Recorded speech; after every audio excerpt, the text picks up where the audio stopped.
سلااو بینرانی خۆشەویست لا کۆتایی هەفتە و لا بەرنامەی لا پەڕی حەوت و لا دەهەمین بەرنامە بووینەوە میوانی ماڵەکانتان لەگەڵمان بن. مەجلیسی حکوومەتی ئیسلامی ئێران لا وڵامەکانی وەزیری دەرەوە گەیشتە قەناعەت. محەممەد جەواد زەریف وەزیری دەرەوەی ئێران بە ئامادەبوون لە کۆبوونەوەی داخراوی پارلەمانی کۆماری ئیسلامی وەڵامی پرسیاری نوێنەرانی مەجلیسی دایەوە. لەمەڕ کۆبوونەوە داخراوەکەی ڕۆژی سێشەممە سێویەکی پۆشپەڕ زانارێکی ئەوتۆ بڵاو نەکراوەتەوە. بەڵام وتەبێژی لیژنەی سەرۆکایەتی مەجلیس ڕایگەیاندووە کە وەڵامی زەریف نوێنەرانی گەیاندۆتە قەناعەت. راپۆرتێک لەم پەیوەندەدا ببینن. محەممەد جەوادی زەریف وەزیری دەرەوەی ئێران بە ئامادەبوون لە کۆبوونەوەیەکی داخراوی پارلەمانی کۆماری ئیسلامی وەڵامی پرسیاری نوێنەرانی مەجلیسی دایەوە. لەمەڕ کۆبوونەوە داخراوەکەی ڕۆژی سێشەممە سێویەکی پۆشپەڕ زانیاریەکی ئەوتۆ بڵاو نەکراوەتەوە. بەڵام وتەبێژی لێژنەی سەرۆکایەتی مەجلس ڕایگەیاندووەکە وەڵامەکانی زەریف نوێنەرانی گەیاندووەتە قەناعەت. بە پێی وتەکانی نیعمەتی وتەبێژی لێژنەی سەرۆکایەتی مەجلس لە وتوێژ لەگەڵ هەواڵنێری خانەی میلەت وەزیری دەرەوەی کۆماری ئیسلامی ئێران لەو کۆبوونەوەدا وتوویە ڕۆژاوایەکان لە هەفتەی دوایی وتوێژەکاندا فشار و زەختێکی زۆریان خستە سەر ئێران، بەڵام بە سەرنجدان بە خاڵەکانی جێگەی ناکۆکی و هەروەها خواستەکانی ڕێبەر لەمەڕ بەرهەمهێنانی 190,000 سو ئورانیۆمی پێتەنرا و سروشتی بوو کە ئێمە پێشنیاری درێژکردنەوەی ماوەی وتوێژەکان بدەین. بە پێی راپۆرتی ئیسنا زەریف لە هەمان کاتدا جەختی کردوێتەوە. ئێمە هەر لە سەرەتاوە بەدوای ئەوە بووین لە پرۆسەیەکی دیاریکراوی کاتی بگەینە بەرهەمهێنانی ئەو 190,000 سو پیتاندنە کە پێویستمان پێیە. خامنەی 2 هەفتە لەمەوە پێشوو لە ڕەوتی دانوستان ئەتۆمیەکانی نێوان ئێران و هێزە جیهانیەکان لە ڤیەن جەختی لەسەر ئەوە کردبوو کە لە درێژماوەدا ئێران پێویستی بە توانای پیتاندنی 190,000 سویە لە کاتێکدا کە لایەنی بەرامبەر تەنیا توانای پیتاندنی 10,000 سوی قبول کردووە. سو جۆرێک پێوانە و یەکەی بەراوردکردنی توانای پیتاندنی ئۆرانیۆمە و زۆربەی سانتریفیوژەکانی ئێران توانای 1 سویان هەیە. وتەبێژی لێژنەی سەرۆکایەتی مەجلس لە بەشێکی دیکەی قسەکانی خۆی ئاماژە بە پرۆتۆکۆلی ئیلحاقی دەکات کە دەبێت لەلایەن مەجلسەوە پەسەند بکرێت و دەڵێت لەو بوارەدا هەر کات پێویست بکات مەجلس دێتە ناو پرسەکەوە. نیعمەتی بەم جۆرە درێژە بە وتەکانی دەدات کە بە پێی وتەکانی ڕێبەری و هەوڵی تیمی دانوستانکاری ئەتۆمی پێویست ناکات کە مەجلس لەو بوارەدا دەستێوەردانی هەبێت. ئەگەرچی لە نێوان دەوڵەت و مەجلس سەبارەت بە پرسی ئەتۆمی کۆبوونەوەی بەردەوام لە ئارەدایە. پەسەندکردنی پرۆتۆکۆلی ئیلحاقی لەلایەن مەجلسەوە یەکێک لە خواستەکانی گروپی 15 بووە لە ڕەوتی وتوێژەکانیاندا. ئەگەر ئێران ئەو پرۆتۆکۆلە واژۆ بکات، ئاژانسی نێودەوڵەتی وزەی ئەتۆمی ئەو دەرفەتەی پێدەدرێت کە بە تەواوەتی چاوەدێری هەبێت بەسەر هەموو چالاکی ئەتۆمیەکانی ئێران و تەنانەت لە ناکاو سەردانی دامەزراوە ئەتۆمیەکانی ئەو وڵاتە بکات. دەورەی 6 مانگەی دانوستانە ئەتۆمیەکانی ئێران و گروپی 15 هەفتەی پێشوو لە ڤیەن کۆتایی پێهات. لە کۆتایی ئەو وتوێژانەدا هەردوو لایەن ڕێککەوتن لەسەر ئەوەی کە بۆ گەیشتن بە ڕێککەوتنی کۆتایی وتوێژەکان بۆ 4 مانگی دیکە درێژە پێ بدەن. بەڵە بەرەزان تحلیل ئەوەیە پرۆسەی دانوستانە ئاتۆمیەکانی ئێران و گروپی 15 لە کاتی خۆی بەبێ دەرەنجام گەیشتە کۆتایی و دوولایەنەکان نەگەیشتە ڕێککەوتنی کۆتایی بۆیە لەسەر داوای هەردوو لە بەتایبەت کۆماری ئیسلامی بۆ ماوەی 4 مانگ درێژکرایەوە. ئەگەرچی زۆربەی چاودێران و تەنانەت بەرپرسانی ئێرانیش پێشتر باسی ئەوەیان کردووە کە ڕەنگە نەگەنە ڕێکەوتن. ڕاستی ئەوەیە کە ناوخۆی حکوومەتی کۆماری ئیسلامی لە کردەوەدا بۆ بە 2 بەش کە بەشێکیان پێیان وایە بە واژۆکردنی هەر جۆرە ڕێکەوتنێک لەگەڵ لایەنی بەرامبەر مەترسیەک بۆ سەربوونی حکوومەت دروست دەکات. واتە ئەم لایەنە توندڕەوە بە هیچ شێوەیەک ڕێکەوتن لەگەڵ ڕۆژئاوایەکان بە قازاز نازان و لەو باوەڕدان کە حکوومەت ئیسلامی دەبێت بە هەر نرخێک درێژە بە بەرنامە ئەتۆمیەکەی بدات و گوێ بۆ هیچ زەخت و فشارێک شل نەکات. ئەو لایەنە لەلایەک مەینەت و ژیانی دژواری خەڵکی ئێران بە ئاسانی دەکەنە قوربانی ئامانج و سیاسەتە چەوتەکانی خۆیان و لەلایەکی دیکەوە پێیان وایە ئەگەر بێت و پێداگری لەسەر بەرنامەی ئەتۆمی خۆیان بکەن ڕۆژئاوا ناچار دەبێت هەمووی وەزەی بخاتە سەر چارەسەری کێشەی ئەتۆمی و ئیمتیازی تایبەت بە حکوومەتی ئیسلامی بدات و واز لە گرفت و کێشەکانی تر بەتایبەت دۆسیەی مافی مرۆڤی ئەو وڵاتە بێنێت یان چاپۆشی لە کارنامەی ڕەشی کۆماری ئیسلامی لە بواری تەرۆریزم بکات. ئەو لایەنە هەروەها پێیان وایە دەتوانن ڕێگای کۆرەی باکوور بگرنە بەر و لاکەمدا بگەنە چەکی ئەتۆمی و بەم شێوە بە کارتێکی دیکە بڕۆنە سەر مێزی وتوێژ. لایانی بەرامبەر بەڵام لەو باوەڕەدایە کە دەتوانێت بە نەرمینواندن و بەکڕینی کات و بە سیاسەتی دووە هەنگاو بۆ پێش و یەک هەنگاو بۆ دووە بە شوێنەیی وەکو ئەم ساڵانە درێژە بە بەرنامەی ئەتۆمی خۆی بدات. ئەوەش لە کاتێکدایە کە خامنەیش تاکو ئێستا پاڵپشتی خۆی لە تیمی دانوستانکاری خۆی دەربڕیەوە و هەرگیز ئەو لایەنەی نەداوەتە بڕەخنە. ئەو گروپە هەوڵ دەدات بە پەیڕەوکردنی سیاسەتی وتوێژ لە ئاکامدا بتوانێت بەدانی ئیمتیازی کاتی بەشێک لە گەمارۆکان لابن تا ئابووری ئێران لە داڕمان و ڕووخانی بنەڕەتی ژێرخانی ڕزگار بکەن و چاوەڕوانی داهاتوو بن کە لە دەرفەتێک سیاسەتێکی دیکە لەبەر بگرن. بەڵام خاڵی سەرەکی ئەوەیە کە سیاسەتی ئەتۆمی کۆماری ئیسلامی تەنیا و تەنیا لەلایەن خامنەی دیاری دەکرێت و ئەوە کە بڕیار دەدات چۆن و بە چ شێوەیە هەڵسوکەوت لەگەڵ ڕۆژئاوا بکەن بەتایبەت ئەوەی کە لەم دوایانەدا ڕاشکاوانان تەنانەت لەسەر ڕێژەی ئەو سانتریفیۆژانەی کە پێویستیانە قسەی کرد کە ئەوە بە مانای دیاریکردنەی هێڵی سوورە بۆ تیمی دانوستانکاری. لەم نێوانەدا هەندێک چاودێری سیاسی لەو باوەڕدان ئەو ململانەیە زۆرتر بۆ ئەوەیە کە لایەنی ڕۆژئاوایی ئاگادار بکەنەوە کە لە ناوخۆی ئێران لایەنێکی بەهێز هەیە کە دژایەتی ڕەوتی وتوێژەکەن و ڕۆژئاوا دەبێت بە خێرا و بەدانی ئیمتیاز بە ئێران ئەو کێشەیە چارەسەر بکات. ئەگەرچی لایەنی بەرامبەری ڕۆژئاواییش ئامادە نیە جارێکی دیکە باوەڕ بە تاران بکات و لە ناوچەی هەستیاری ڕۆژهەڵاتی ناوەڕاست کۆرەی باکوورێکی دیکە دروست بکات.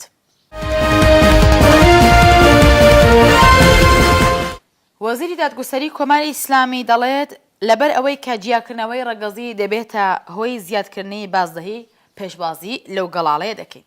مستەفا پور محەممەدی وەزیری دادگوستەری ئێران دەڵێت چونکە جیاوازی ڕەگەزی لای شوێنی کار دەتوانێت ببێتە هۆکارێک بۆ زیادکردنی بازدەهی کاری کارمەندەمان بۆیە ئەو گەڵاڵەیە جێگەی پەسەند و قبولکردنە و ئێمەش پێشوازی لێوە دەکەین. ڕاپۆرتێک لەم بارەیەوە وەزیری دادگوستەری کۆماری ئیسلامی دەڵێت لەبەرەوەی کە جیاکردنەوەی ڕەگەزی دەبێتە هۆی زیادکردنی بازدەهی پێشوازی لەو گەڵاڵەیە دەکەین.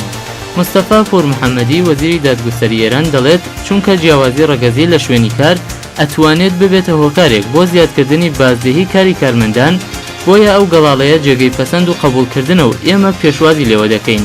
لەم دوایانەدا هەواڵێک لەلایەن شارەداری تاران بڵاو کرایەوە کە بەپێی ئەوە هەموو بەڕێوەبەرانی باڵا و ناوەندی هەموو ئیدارەکانی شارەداری تاران دەبێت تەنیا لە کارمەندانی پیاو لە شوێنگەلێک وەکو بەرپرسی دەفتەر، سکرتێر، ئۆپێراتۆری تەلەفۆن، تایپیست و بەرپرسی بەدواچوونەوە کەڵ وەرگرن.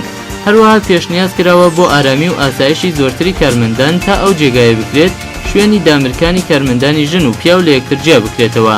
لەم نێوانەدا مستەفا پور محەممەدی لە وەڵامی هەواڵنێران لەو بوارەدا وتوویە بۆ خۆتان لە شارەداری تاران هەڵوێستەکانیان بپرسن بەڵام ئێمە وەکو دەوڵەت باسێک بە ناوی جیاکردنەوەی ڕەگەزیمان نییە بەڵکو بۆ پرسا وەکو ڕێگایەک بۆ بردنەسەری کارامەیی و ڕاندومانی کارمەندان دەڕوانین.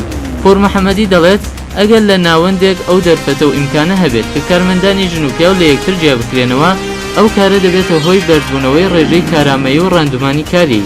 ئەو کردەوە هەم لەگەڵ بایەخەکان و نەریتەکانی ئێمە و هەم لەگەڵ ئابووری ڕێک دەکەوێت ئێمەش پێشوازی لێوە دەکەین. محەممەد باقر قاڵیباف شارەداری تاران وتوویە ئەوەی کە لە شارەداری باسمان کردووە ئەوەیە کە ئەگەر لە ژوورێک سێ یان چوار پیاو و یا سێ ژن یان چوار ژنی تێدایە ئەتوانین کارێک بکەن کە چوار ژن لە ژوورێک و چوار پیاویش لە ژوورێکی دیکە کار بکەن. قالیباف دەڵێت نظامی ئێمە ئیسلامیە و ئێمەش غەیرەت و شەرەفی ئاینیمان هەیە. ژمارەیەک لە نوێنەرانی مەجلیسیش بە بڵاوکردنەوەی ڕاگەیاندنێک پاڵپشتی و لایەنگری خۆیان لە بڕیاری شارەداری تاران بۆ جێبەجێکردنی گەڵاڵەی جیاکردنەوەی ڕەگەزی ڕاگەیاند. ئەو تاقمان نووسیویانە ئەو هەنگاوە فەرهەنگی و بایەخدارە و بەسەرفە دەبێتە هۆی ئاسایش و ئەمنیەتی ژنانی کارمەند و خزمەتێکی گەورەیە بەوان. جگە لەوەش ئەو هەنگاوە ئیسلامیە، سنەت و نەریتێکی باش و حەسەنەیە، هیوادارین لە مێژوو ماندگار بێت. بەڵێ سەبارەت بەو هەواڵە دەبێت ئاماژە بە چەند خاڵ بکەین. یەکەم ئەوەی کە هەر لە سەرەتاوە کۆماری ئیسلامی ئێران کە لەسەر ئایدۆلۆژی ئاینی دامەزرا زۆر سروشتی بوو بنەمایەکی ئەو باوەڕەی لە هەموو بوارەکاندا بەسەر خەڵک و شارەمەندانی ئێرانی بە زۆرەملی پسەپێنێت. یەک لەو باسانە باسی ڕەگەزی و پرسی جیاوازێکی نێوان ژن و پیاوە. کاڕوونا بە پێی باوەڕەکانی ئایدۆلۆژیکی ئەو حکوومەتە ژن دەبێت لە یەکەم هەنگاو تا ئەو جێگایی کە دەکرێت لە کۆمەلگا و لا چالاکی دوور بکەوێتەوە و بگەڕێتەوە گۆشەی ماڵان. ئەگەریش بە پێی فشارەکانی سەردەم لە دەرەنجامی پێشکەوتنەکانی سەردەم نەکرا ئەوە نیوەی کۆمەلگایە لە ماڵان زیندانی بکەن. بە دروستکردنی دەیان و سەدان بربەست پێش بە گەشەی کۆمەڵایەتی سیاسی زانستی و ئابووری و فەرهەنگی ئەو توێژە بگرن تا لەم ڕێگایەوە نەکرێت کۆمەڵگایەکی چالاک و زیندوو کە لەگەڵ پەیوانەکانی سەردەم و جیهانی مۆدێرن بێتەوە و دروست ببێت و بخڵقێت کاچی کۆمەڵگایەکی یەکسان و پێشکەوتوو لەگەڵ هەموو بنەماکانی ئایدۆلۆژیکی حکوومەتی ئیسلامی لە دژایەتێکی سروشتی و بنەڕەتیدایە. دووهەم ئەوەی کە لە کردەوەدا و بەپێی هەڵسوکەوتەکانی کۆماری ئیسلامی ڕوونا کە ئایدۆلۆژی ئاینی لە کاتی ئێستادا تەنیا بۆ بە ئامرازێک بۆ مانەوە لەسەر دەسەڵات و لای ڕێبەرانی ئەو حکوومەتە تەنیا وەکو کاڵایەک بۆ بازرگانی و بۆ پاساوی سیاسەتەکانی خۆیان سەیری دەکەن بۆ یەک گەڵاڵەیەک لەو چەشنە کە هەوڵ دەدەن چەند بنەمایەکی دەستکردی بە وتەی خۆیان زانستی و منتەقی و هەڵبەت زۆر لاواز بۆی داتاشن تەنیا ڕێگایەک بۆ ئەوەی کە ئەوە بسەلمێنن هەر لەسەر بنەماکانی ئاینی خۆیان سورن و لەو باوەڕە ئایدۆلۆژیکەکانی سەرەتای هاتنە سەرکاری خۆیان لیان نەداوە. بەڵام ڕاستی ئەوەیە پەنابردن بۆ گەڵاڵەیەکی لەو شێوە تەنیا نیشاندەری ئەو ڕاستیەیە کە کۆماری ئیسلامی لە گۆشە و گۆڕانکاری بەخێرا لە ئاست کۆمەڵگای ئێران دەترسێت. بۆیە پەنا بۆ هەر ڕێگایەک دەبات کە بەر بەو ئاڵوگۆڕانە بگرێت لە دەرەنجامی ئەو بیرۆکە دیسانەوە سەر لە نوێ و ئەم جار زۆر تونتر و ڕادیگاڵتر لە جاران دەگەڕێتەوە بنەما ئایدۆلۆژیک و ئاینەکانی خۆی و بە پێچەوانی ڕەوتی زەمان یاسای تونتر و نامرۆڤانەتر لە ساڵانی پێشووتر بەسەر خەڵک دەستەپێنێت کە بێگومان لەم نێوانەدا ژن وەکو نیوەی کاریگەری کۆمەڵگا جێگای تایبەتی لەو لێکدانەوەی حکوومەتی ئیسلامی هەیە و دەبێت بە هەر شێوەیەک سەرکوت بکرێت و کۆمەڵگای ئێرانی تووشی نوقسان و لە یەکدابڕان بێت.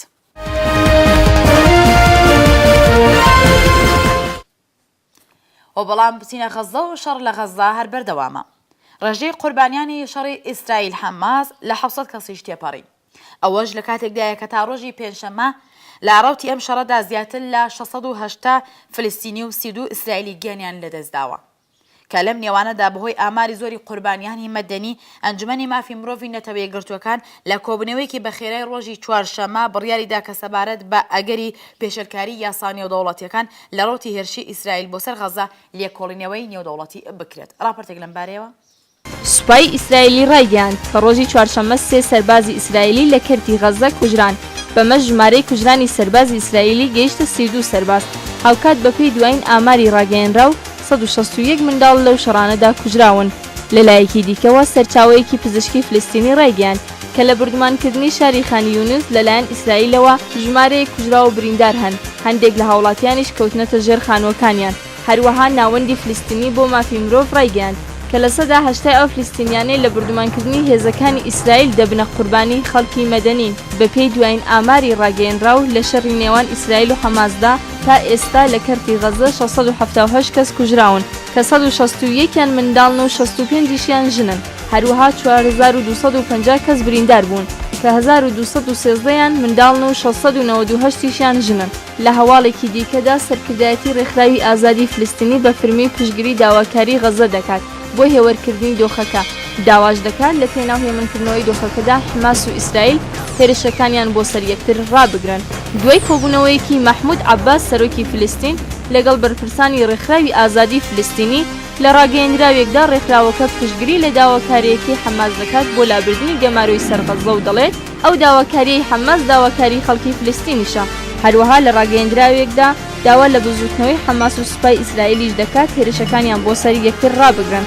ڕێکخراوی ئازادی فلستینی ئاماژە بەوەش دەکات کە سەرکردایەتی دەسەڵاتدارێتی فلستین هەموو هێزێکی خۆی دەخاتە کار بۆ گەیشتن بە ئامانجەکان کە هێوەرکردنەوەی دۆخی غەزە و هەڵگرتنی گەمارۆکانە. هەروەها ڕامی عەبدوڵڵا سەرۆکوەزیرانی فلستین لە کاتی سەردانی بانکیمون سکرتێری گشتی نەتەوە یەکگرتووەکان بۆ فلستین داوای لە بانکیمون کرد هەوڵەکانیان بۆ لابردنی گەماروی سەر غەزە چڕ بکەنەوە ڕایگەیاند ئەوە داواکاری گەلی فلستینە و خەڵکی فلستین دەبێت دادپەروەرانە مامەڵەیان لەگەڵ بکرێت. لەلایەکی دیکەوە ئەنجومەنی مافی مرۆڤی نەتەوە یەکگرتووەکان لە کۆبوونەوەیەکی بەخێرادا بڕیاری داوە لەسەر ئەگەری پێشێلکردنی یاسا نێودەوڵەتیەکان لەلایەن ئیسرائیلەوە لێکۆڵینەوە بکات. پێشتر ناڤی پیلای کۆمیسەری باڵای مافی مرۆڤی نەتەوە یەکگرتووەکان لە هەمان کۆبوونەوە وتووی کە دەکرێت هێرشەکانی ئیسرائیل بۆ سەرکەرتی غەزە تاوانی شەڕ وەسف بکەین. پیلای لە هەمان کاتدا هێرشە موشکیەکانی حماسیشی مەحکوم کردبوو. لەو کۆبوونەوەدا لێکۆڵینەوە لەسەر ئۆپراسیۆنەکانی ئیسرائیل لە کۆی 47 دەنگ 29 دەنگی ئەرێنی و 17 دەنگی بێلایەنی هێناوە. ئەمریکا تەنیا وڵاتێک بوو کە دەنگی نەرێنیدایە ئەو بڕیارە.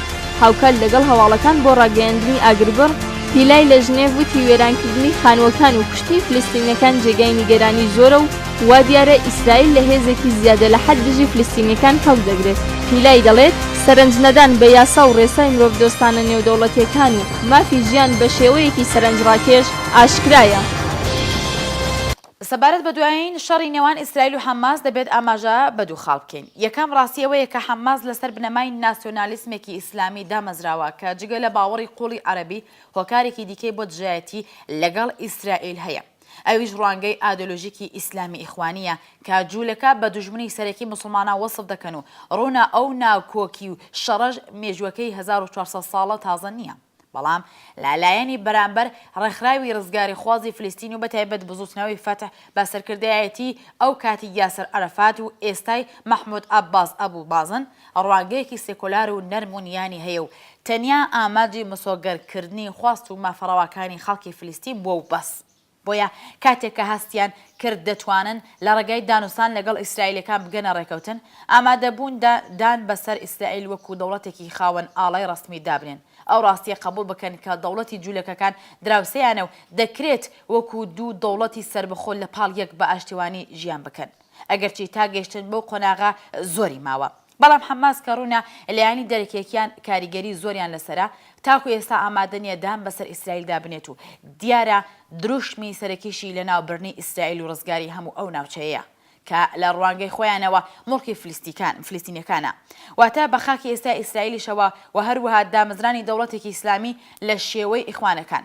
حەماس هەرگیز ناتوانێت واز لەو سیاسەتە بێنێت لەبەر ئەوەی کە بوونی بەو دروشمە گرێدراوە و فەلسەفەی بوون و پێکهاتنی ئەوەیە بۆیە پاشەکشەی لە دروشم و خواست لە کردەوەدا یەکدەیە چەرمەسەری و کارەسات کە بەسەر خەڵکی فلستین و ئیسرائیلی هێناوە دەباتە ژێر پرسیارەوە.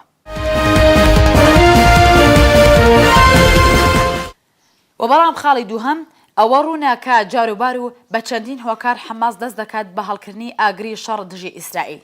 بەتایبەت کە ئەگەر لەباری ئابووری ڕەوشی بەرەو قەیرانێکی مەترسیدار بڕات یان بیهەوێت خۆی وەکو قارەمانی فلستینەکان بناسێنێت و بیسەلمێنێت بیانوویەک بۆ شەڕ دروست دەکات و لە ناو دڵی ئەو شەڕەوە بە نرخی کوژراوانی سەدام فلستینی بێتاوان خۆی دەخاتە ڕۆژەفەوە. خاڵێکی دیکە ئەوەیە کە حەماس دوای هاتنی مرسی و بەت با پاڵپشتی ئیخوانەکانی میسر لە تاران دوورکەوتەوە. بەڵام بەڕوخانی حکوومەتی یەک ساڵی ئیخوانەکان دیسان بە جۆرێک ناچار بوو ڕوو لە کۆمار ئیسلامی بکاتەوە. حکوومەتی تارانیش کە بەتایبەت لەم قۆناغەدا پێویستێکی تاکتیکی ئەوتۆی بەهێزێکی تەرۆریست وەکو حەماس هەیە بە ئاسانی ناکۆکیەکان و بێوەفایەکانی حەماسی لەبیر کرد. بۆیە هەندێک چاودێر لۆ باوەڕەدان ڕەنگە شەڕەکەی ئەمجاری حەماس لەژێر کاریگەری و زەختی تاران دروست کرابێت تاوەکو بەرەیەکی دیکە لەوێ بکرێتەوە و سەرنجەکان لە قەیرانی عێراق بۆ فلستین ڕابکێشێت کە تا ڕادەیەکی ژوای لێهات. پشگیری تەواوی ئۆباما لە ئیسرائیل ئەو دەرفەتە بۆ دەستگای پرۆپاگەندەی تاران دروست کردووە کە هەستی دژە ئامریکایی بەتایبەت لە ئاس عێراق کە پێویستە بۆ ئێستای ئێران دروست بکات و تا بۆی دەکرێت نەهێڵەت ئامریکا لە قەیرانی ئێستای عێراق ڕۆڵی کاریگەر بگێڕێت. بە هەر شێوە زۆربەی چاودێران لەو باوەڕەدان کە حەماس لە سیاسەتکردن بەهۆی گرێدراوی بەلایەنە دەرەکیەکان بەتایبەت لە بواری ئابووری زیاتر لەژێر کاریگەری ئەو وڵاتانەدایە. لەم نێوانەدا بەداخەوە حکوومەتی دەستی ڕاستی و ڕادیکاڵی ئێستای ئیسرائیلیش نەیتوانیوە کە تەواوی یاسامرۆیەکان سەر بەڕێوە ببات کە بێگومان بەشێکی دەکەوێتە ئەستۆی دەوڵەتی ناتانیاهو بەشێکی دیکە دەکەوێتە ئەستۆی ڕێبەرانی حەماس کە بەداخەوە هەمیشە لە قەڵغانی ئینسانی بۆ بەرگری لە خۆی کەڵکی وەرگرتووە. بەڵێ بینەرانی خۆشەویستی بەرنامەی لاپەڕی حەوت بەم شێوەیە ڕێ هەوکارانن بەرنامەکەمان پێشکەشکردن. هیوادارم کە جێگای ڕەزامەندیتان ببێت تا بەرنامەیەکی دیکە هەر بژی باشادی و سەربەرزی.